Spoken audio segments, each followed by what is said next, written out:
warahmatullahi wabarakatuh. Kali ini kita akan mempelajari tentang konsep perikatan atau akad dalam hukum Islam bagian yang kedua. Rukun dan syarat perikatan Islam. Kalau bagian pertama kita mempelajari tentang pengertian akad, sekarang kita mempelajari tentang rukun dan syarat perikatan Islam. Yang pertama, rukun akad. Ulama Hanafiyah berpendapat bahwa rukun akad adalah ijab dan qabul. Adapun orang yang mengadakan akad atau hal-hal lainnya yang menunjang terjadinya akad tidak dikategorikan rukun sebab keberadaannya sudah pasti. Akan tapi ulama selain Hanafiyah berpendapat bahwa akad memiliki 3 rukun, yaitu yang pertama orang yang akad atau akid, contoh penjual dan pembeli, pelakunya ya. Yang kedua, sesuatu yang diadakan, ma'qud alaih, atau contohnya harga atau yang dihargakan. Yang ketiga, sigot, yaitu ijab, penawaran, dan qabul, penerimaan. Berbeda pendapat di atas, ulama selain Hanafiyah berpendapat bahwa ijab adalah pernyataan yang keluar dari orang yang menyerahkan benda, baik dikatakan oleh orang pertama atau kedua.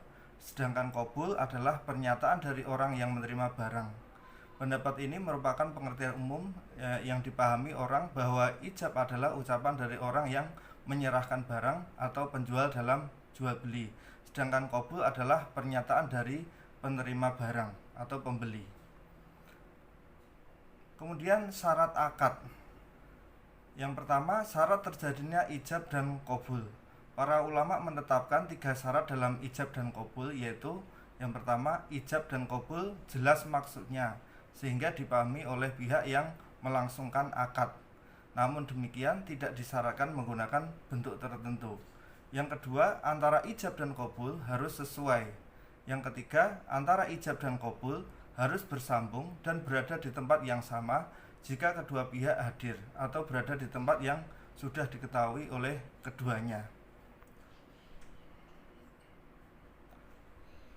Syarat akad yang kedua, tempat akad, yaitu tempat bertransaksi antara dua pihak yang sedang akad. Dengan kata lain, bersatunya ucapan di tempat sama.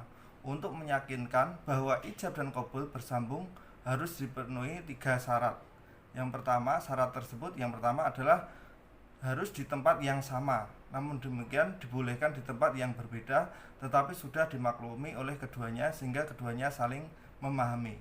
Oleh karena itu dibolehkan ijab qabul dengan telepon, surat, dan lain-lain. Qabul tidak disyaratkan harus langsung dengan tujuan untuk memberikan kesempatan berpikir kepada yang akad, jadi diberi kesempatan untuk khiyar. Begitu pula dibolehkan mengucapkan ijab dan qabul sambil berjalan. Untuk meyakinkan bahwa ijab dan qabul bersambung, syarat yang kedua, tidak boleh adanya penolakan dari salah seorang yang akad, dan juga tidak boleh ada ucapan lain yang memisahkan di antara perkataan akad. Yang ketiga, ijab tidak boleh diulangi atau dibatalkan sebelum ada jawaban qabul. Begitu pula dianggap tidak sah jika ijab dan qabul diucapkan dalam waktu bersamaan. Kemudian hak dan kewajiban para pihak. Apa sih pengertiannya hak itu? Hak menurut bahasa, kekuasaan yang benar atas sesuatu atau untuk menuntut sesuatu. Menurut ulama, sesuatu hukum yang telah ditetapkan secara syara'. Macam-macam hak. Yang pertama, pemilik hak. Hak Allah, seluruh bentuk yang dapat mendekatkan diri kepada Allah itu termasuk hak Allah. Seluruh hak Allah tidak dapat digugurkan. Kemudian hak manusia, yaitu hak untuk memelihara kemaslahatan setiap pribadi manusia. Hak manusia bisa digugurkan, diubah, atau diwariskan. Yang ketiga, hak gabungan hak Allah dan hak manusia. Hak Allah dapat lebih dominan, misalnya iddah. Kemudian hak manusia dapat lebih dominan, misalnya kisos. Yang kedua, objek hak. Objek hak yang pertama, hak mali, berhubungan dengan harta atau benda. Misalnya hak penjual terhadap harga barang yang dijualnya. Terserah penjualnya mau ngasih harga berapa. Hak pembeli terhadap barang yang dibelinya. Jadi pembeli bebas mau membeli atau tidak. Yang kedua, hak ghairu mali, tidak terkait dengan harta atau benda, misalnya hak wanita dalam talak. Yang ketiga, hak saksi. hak yang ditetapkan syarak bagi pribadi berupa kewajiban bagi orang lain, misalnya penjual untuk menerima harga dari barang yang dijualnya. Yang keempat, hak aini, hak seseorang terhadap sesuatu sehingga ia memiliki kekuasaan penuh untuk menggunakan haknya, misalnya hak pemanfaatan sesuatu. Jika dia menyewa, maka dia boleh memanfaatkan yang disewa tersebut. Yang kelima, hak mujarot, hak murni yang tidak meninggalkan bekas bila digugurkan melalui perdamaian atau pemanfaatan, misalnya persoalan utang piutang. Yang keenam, hak ghair mujarot, yaitu hak yang bila digugurkan meninggalkan bekas terhadap orang yang dimaafkan, misalnya hak kisos. Walaupun telah dimaafkan, tapi ya tetap akan membekas karena keluarganya telah dibunuh. Yang ketiga, kewenangan pengadilan.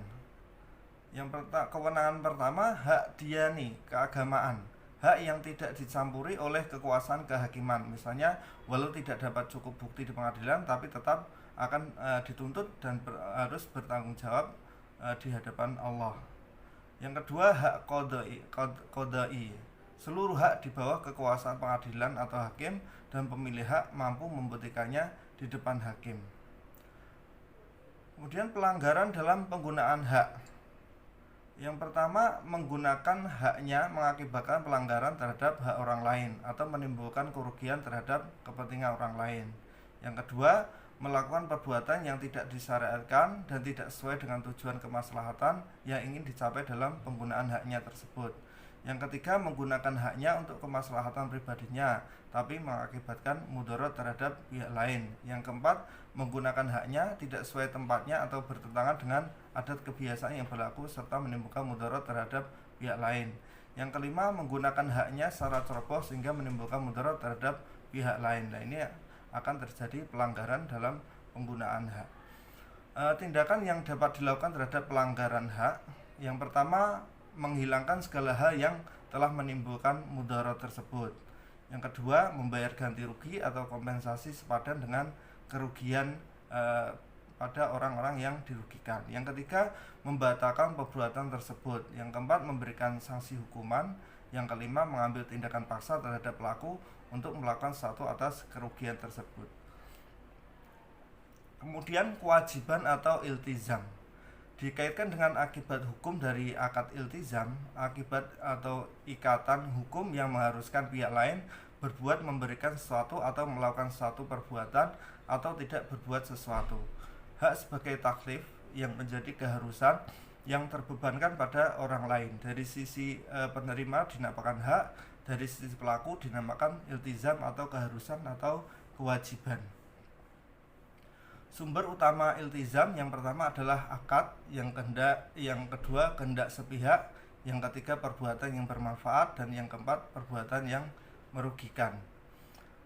Keberlakuan iltizam berlaku atas yang pertama harta, menyerahkan harta, kedua perbuatan melakukan pekerjaan, yang ketiga utang alternatif pemenuhan iltizamnya, hawalah pengalian iltizam, kafalah menjamin atau menanggung, takasi terhalang menuntut hak karena masih terbebani iltizam masing-masing. Mungkin itu saja yang dapat saya sampaikan. Terima kasih telah menyimak video saya. Jangan lupa like dan subscribe agar saya lebih bersemangat lagi dalam membuat materi dan video. Kurang lebihnya mohon maaf. Wassalamualaikum warahmatullahi wabarakatuh.